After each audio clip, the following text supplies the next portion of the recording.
Du 8 au 9 octobre 2022, s'est tenue à Léon Hôtel à Kinshasa, en République démocratique du Congo, l'Assemblée générale constitutive du Réseau des entreprises d'Afrique centrale pour l'économie verte. Les travaux étaient placés sous la présidence de Mme Eve Bazaïba Massoudi, vice-premier ministre, ministre de l'Environnement et du Développement durable de la République démocratique du Congo, présidente du sous-comité technique spécialisé Forêt-Environnement de la CEAC, représentée par M. Hérité Mpiana, directeur de cabinet adjoint du dit ministère. Organisée par la CEAC, à travers ses deux agences d'exécution, la Conférence des écosystèmes forestiers denses et humides d'Afrique centrale, CEFDAC, et le réseau des organisations de la société civile pour l'économie verte en Afrique centrale, ROCEVAC, cette activité était inscrite dans le cadre de la mise en œuvre du pilier institutionnel du système de l'économie verte en Afrique centrale, CEVAC. L'objectif de la rencontre était de redynamiser le réseau des entreprises d'Afrique centrale pour l'économie verte, tel que mis en place en marge de la première édition du Forum international Green Business en mai 2010 à Pointe-Noire, République du Congo, et dont l'organisation de l'Assemblée générale constitutive ne s'est jamais tenue.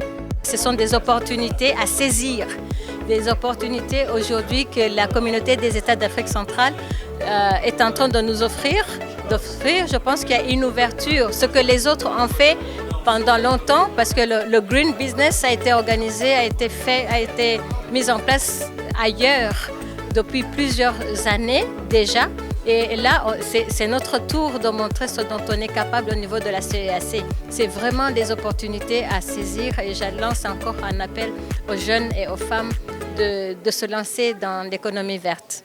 Y ont pris part les représentants des artisans et des entreprises, ainsi que les associations opérant dans les différents secteurs de l'économie verte, les représentants de la commission de la CEAC, les représentants des agences d'exécution de la CEAC, notamment la Conférence des écosystèmes forestiers denses et humides d'Afrique centrale, CEFDAC, et le réseau des organisations de la société civile pour l'économie verte en Afrique centrale, ROCEVAC, le réseau des communicateurs pour l'environnement et l'information en Afrique centrale. J'ai toujours été influencé par le président des États-Unis, Barack Obama, qui dit ne pas avoir peur et innover.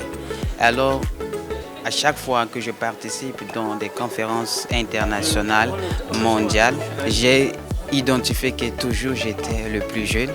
Alors aujourd'hui, dans cette Assemblée générale, je suis le plus jeune qui représente mon pays, la République centrafricaine.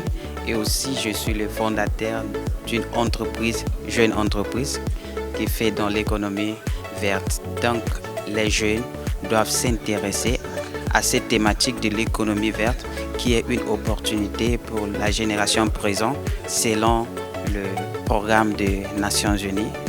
L'économie verte, c'est une opportunité pour la génération présente. Donc, les jeunes doivent vraiment s'intéresser à cette thématique afin de saisir certaines opportunités pour qu'il y ait une prise de conscience en Afrique. La cérémonie solennelle d'ouverture a été marquée par l'allocution de son Excellence M. Honoré Tabouna, commissaire à l'environnement, ressources naturelles et développement rural à la CEAC, représentant le président de la commission de la CEAC. Placé sous la modération de M. Louis-Roger Essola Etoa, secrétaire exécutif du CEFDAC, assisté du coordonnateur du CEFDAC en RDC, M. Bienvenu Ngoy. Le bureau de l'Assemblée générale était constitué comme suite. Président, M. Joachim Somé de la RDC. Vice-président, Mme Priskaniniv Sal Bindi du RCA. Premier rapporteur, Mme Ginette Karirekinyana du Burundi. Deuxième rapporteur, Dr Paul Yannick Bitom Essono du Gabon. Les travaux proprement dits ont porté sur l'examen des projets des statuts et du règlement intérieur du REACEV et la feuille de route post-Assemblée générale constitutive à Kinshasa. La mise en place du conseil d'administration et du bureau du dit conseil. Au terme des travaux, les participants ont adopté les statuts et règlements intérieurs du REACEV, validé la feuille de route du dit groupe, mis en place le comité d'administration et son bureau, constitué de président Jean-Pierre Imele, vice-président Ginette Karirekinyana, trésorier Joachim Somé. L'Assemblée générale a par la suite salué l'engagement et la disponibilité exprimés par le gouvernement de la République démocratique du Congo d'abriter le siège du secrétariat exécutif.